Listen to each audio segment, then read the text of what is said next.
துளாராசி நேயர்களே, துளாராசிக்காரங்களை பொறுத்த வரைக்கும் எப்பவுமே நேர்மை, நீதி, நியாயம் அதிலிருந்து அவங்க பின்வாங்கவே மாட்டாங்க. தப்பு செய்கிறவங்க சொந்த பிள்ளைகளாக இருந்தாலும் அவங்கள கண்டித்து வளர்க்கக்கூடியவங்களாக இருப்பாங்க துளாராசிக்காரங்க. துளாராசிக்காரங்களோட தந்தையை பொறுத்த வரைக்கும் ரொம்ப ஒரு ஒழுக்கமானவராக இருப்பார். யாரையும் எளிதாக அவமானப்படுத்த மாட்டார். அவரை பொறுத்த வரைக்கும் அவர் உண்டு தான் வேலை உண்டுன்னு இருக்கக்கூடிய ஒரு நல்ல அப்பா கிடப்பார். அதே மாதிரி துளாராசிக்காரங்களோட அம்மாவை பொறுத்த வரைக்கும் அவங்கள மாதிரி ஒரு நேர்மையானவங்க யாரும் இருக்க முடியாது. எல்லா பிள்ளைகளையும் தன் பிள்ளைகள் போல தான் பார்த்துக்குவாங்க. உலகத்தில் இருக்க எல்லாரும் நல்லா இருக்கணும்னு ஆண்டவங்கிட்ட வேண்டிக்கக்கூடிய தாயாக தான் இருப்பாங்க. அப்படிப்பட்ட ஒரு நல்ல தாய் தந்தையர் அமையக்கூடியவங்க தான் துளாராசிக்காரங்க. அதே மாதிரி அவருக்கு வரக்கூடிய கணவரையோ அல்லது மனைவியையோ அவங்க எப்போவுமே ஒரு குழந்தை மாதிரி பார்த்துக்குவாங்க. அவங்க மேலே ரொம்ப அக்கறை செலுத்துவாங்க, அன்பு செலுத்துவாங்க. அவங்களே ஒரு துரோகம் பண்ணால் கூட துளாராசிக்காரங்க அதை மன்னித்து ஏற்றுக்கிட்டு அவங்கள திரும்ப ஒரு தவறு செய்ய விடாத அளவுக்கு மேலும் மேலும் அன்பை கொடுப்பாங்க. சிலர்லாம் கண்டித்து அவங்கள மேலும் மேலும் தப்பு பண்ண வைப்பாங்க. ஆனால் துளாராசிக்காரங்க அப்படி இல்லை. புரிகிற அளவுக்கு அவங்க எளிமையாக சொல்லி அவங்க குடும்பத்தை பற்றி விளக்கி ஓரளவுக்கு குடும்பத்தை ஒன்றாக்கக்கூடிய ஒரு அற்புதமான குணம் கொண்டவங்க தான் துளாராசிக்காரங்க. துளாராசிக்காரவங்களோட உறவினர்கள் மேலே ரொம்ப பாசமாக இருப்பாங்க, பற்றாக இருப்பாங்க. இவங்களுக்கு ஒரு சிறப்பான குணம் என்ன அப்படின்னா நன்றி மறவாமல் இருக்கிறது. தனக்கு கஷ்டத்தில் உதவுனவங்களுக்கு அவங்க மறக்காமல் அந்த நன்றியை அவங்க செலுத்தக்கூடியவங்க. ஒரு ஆறுதலாக 2 வார்த்தை பேசியிருப்பாங்க. அவங்க மேலே இவங்களுக்கு இருக்க ஒரு ரெஸ்பெக்ட்டு, பாசம், அடுத்ததாக அவங்களுக்கு ஏதாவது ஒன்று திரும்ப பண்ணணும் அப்படிங்கக்கூடிய ஒரு எண்ணம் கொண்டவர் தான் துளாராசிக்காரங்க. ஒரு கஷ்டத்தில் இருக்காங்க, கவலைப்படாதீங்க, நீங்கள் நல்லா வந்துடுவீங்க, இந்த டயத்துக்கு மேலே நீங்கள் நல்லா இருப்பீங்க அப்படின்னு நம்ம ஒரு அட்வைஸ் கொடுத்தோம்னு வைங்களேன், அதை மறக்கவே மாட்டாங்க.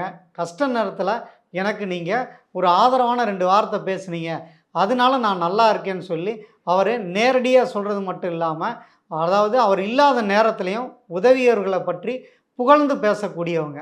இவங்களால தான் நான் நல்லா இருக்கேன், இன்றைக்கி இந்த நிலையில் இருக்கேன்னா அதுக்கு காரணம் அவங்க தான், என் கஷ்ட நேரத்தில் அப்படி ஹெல்ப் பண்ணாங்கன்னு சொல்லி ரொம்பவே உற்சாகப்படுத்துவாங்க. அப்படி ஒரு நன்றி மறவாத தன்மை துளாராசிக்காரர்களுக்கு உண்டு. துளாராசிக்காரங்களை பற்றி சொல்லணும் அப்படின்னா சொல்லிக்கிட்டே போகலாம். ஏன்னா அவங்க எல்லா விஷயத்துலேயும் பெர்ஃபெக்ட்டுங்க. எதுக்கெடுத்தாலும் அவங்க அடுத்தவங்களுக்கு உதவணுங்கிற எண்ணம் தானாக வந்துக்கிட்டே இருக்கும். ஒருத்தர் நம்மளை மதிக்கிறாங்க அப்படின்னா கூடுதல் மதிப்பு கொடுக்கக்கூடியவங்க. இவங்க லைஃப்பில் கடந்த ஒரு 15 வருஷமாகவே ஒரு நல்ல நேரங்கிறது சரியாக அமையாமல் போச்சு. யாரை நம்பினாங்களோ அவங்க தான் ஏமாற்றினாங்க, ரொம்ப மன கஷ்டப்பட்டாங்க.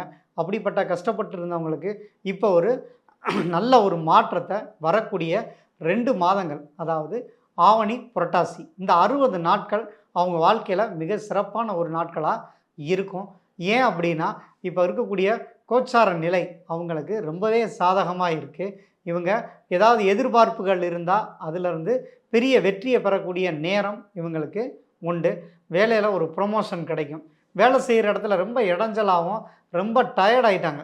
என்னடா நம்ம உழைச்சிக்கிட்டே இருக்கோம், எந்த பலனும் இல்லையே அப்படின்னு ஒரு விரக்தியான சூழ்நிலையில் இருக்கவங்களுக்கு அந்த தொழிலில் நிம்மதியான ஒரு சூழ்நிலை உருவாக போகுது.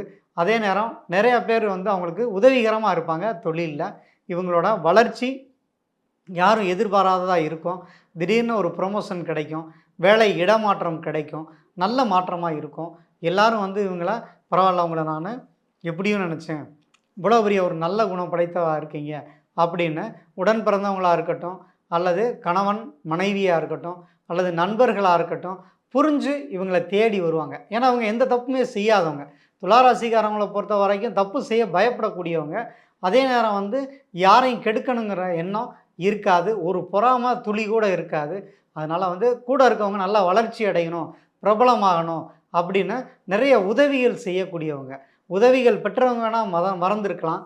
ஆனால் இவங்க உதவிகள்ங்கிறது அதை வெளியில் சொல்ல மாட்டாங்க. ஆனால் அவங்க செஞ்சுக்கிட்டே இருக்கணும் தான் நினைக்கக்கூடிய ஒரு வள்ளல் குணம் படைத்தவங்க தான் இந்த துளாராசிக்காரங்க. அப்படிப்பட்ட துளாராசிக்காரங்களுக்கு சில நேரங்களில் மனக்கசப்புகள், மன சங்கடங்களை கொடுக்கக்கூடியவங்க, நன்றி மறந்தவங்களும் அவங்க மேலே அன்பு இல்லாதவங்களாக தான் இருந்திருப்பாங்க. இவங்க பொதுவாகவே நல்ல ஒரு அன்பு அக்கறை கொண்ட ஒரு நல்ல நட்பண்புகள் உண்டு. கெட்ட பழக்க வழக்கங்கள் பெரும்பாலும் இருக்காது. துளாராசியில் இருக்கிறவங்களுக்கு மனைவி மேலே அதிக பாசம் வச்சவங்க, அதே மாதிரி குழந்தைகள் மேலே ரொம்ப ஒரு ஆர்வமாக இருப்பாங்க. அவங்களோட முன்னேற்றத்தில் ரொம்ப கடுமையாக உழைப்பாங்க. ஒரு தெய்வ வழிபாடு கூட வந்து மற்றவங்களோட இவங்க தான் அதிகமாக வேண்டுதல் வச்சு நிறைவேற்றக்கூடியவங்களாக இருப்பாங்க. இப்போ துளாராசிக்காரங்களுக்கு அதிர்ஷ்ட தெய்வம் அப்படின்னு பார்த்தீங்கன்னா வந்து சரஸ்வதி தேவி தான். சரஸ்வதியை வழிபட்டாங்க அப்படின்னாவே இவங்க வாழ்க்கையில் மிகப்பெரிய வெற்றிகள் கிடைக்கும். ஏன்னா சரஸ்வதிங்கிறது வந்து கல்விக்கு மற்றும் அதிபதி இல்லை, அது வந்து அறிவுக்கும் அதிபதி. இவங்களுக்கு தேவையான நேரத்தில் தேவையானவங்க அட்வைஸ் பண்ணுறதுக்கும் ஆலோசனை பண்ணுறதுக்கும் நிறையா பேர் வருவாங்க துளாராசிக்காரங்களுக்கு ஹெல்ப் பண்ணுறதுக்கு. ஏன்னா இவங்களோட நல்ல மனம் தான் அதுக்கு காரணம். இவங்க கெட்டு போயிடக்கூடாதுன்னு தானாக வாலண்ட்ரியாக வந்து நல்லது செய்கிறதுக்கு நிறையா வழிகள்ங்கிறது உண்டு. குறிப்பாக இந்த துளாராசிக்காரங்க கூட பிறந்தவங்க ரொம்ப அன்பானவங்க. இவங்க பேரில் சொத்து எழுதி வச்சுருவாங்களான்னு பார்த்துக்கங்களேன். அந்த அளவுக்கு துளாராசிக்காரங்க மேலே உடன் பிறந்தவங்க பாசமாக இருப்பாங்க. குறிப்பாக மிதுன ராசிக்காரங்க அவங்க கூட பிறந்தவங்களா இருந்தாங்கன்னா ரொம்ப சப்போர்ட்டிவ் பண்ணுவாங்க. ஏன்னா துளாராசிக்காரங்க சோர்வாக இருக்கும் போதெல்லாம் மிதுன ராசிக்காரங்க பெரிய அளவில் ஹெல்ப் பண்ணுவாங்க. அவங்களோட அறிவுரை ஆலோசனைகளை கேட்டு நடந்துக்குவாங்க. கணவனை எப்படி மதிக்கணுங்கிறத மிதுன ராசிக்காரங்க சொல்லி தான் இவங்க துளாராசிக்காரங்க வந்து அதை புரிஞ்சுக்குவாங்க. நல்ல ஒரு சப்போர்ட்டிவான ஒரு அன்பு அப்படிங்கிறது மிதுன ராசிக்காரங்களுக்கு துளாராசிக்காரங்க வந்து செட் ஆவாங்க. அதே மாதிரி இந்த துளாராசிக்காரங்களுக்கு அக்கா அண்ணன் அந்த முறை அப்படின்னு பார்த்தீங்கன்னா வந்து மகர ராசிக்காரங்க ஃபுல் சப்போர்ட்டு.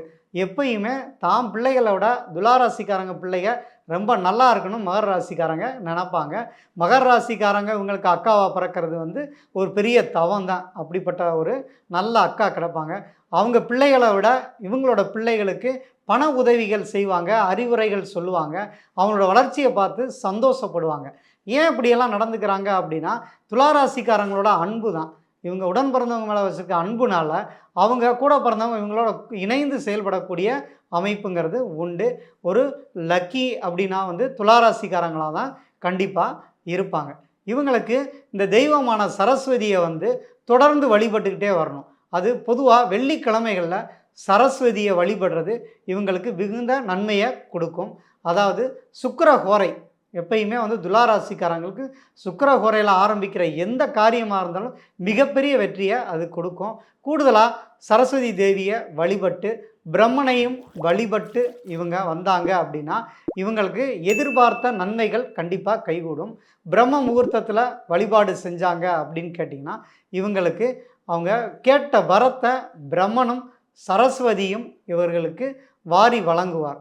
அதனால் வந்து இந்த 60 நாட்கள் நீங்கள் தெய்வ வழிபாடுகளை விரதம் இருந்து வெள்ளிக்கிழமைகளில் வழிபட்டீங்க அப்படின்னா உங்களுக்கு இந்த 60 நாளுக்குள்ளே நீங்கள் கேட்ட வரத்தை கண்டிப்பாக சரஸ்வதி தேவி உங்களுக்கு வழங்குவாங்க.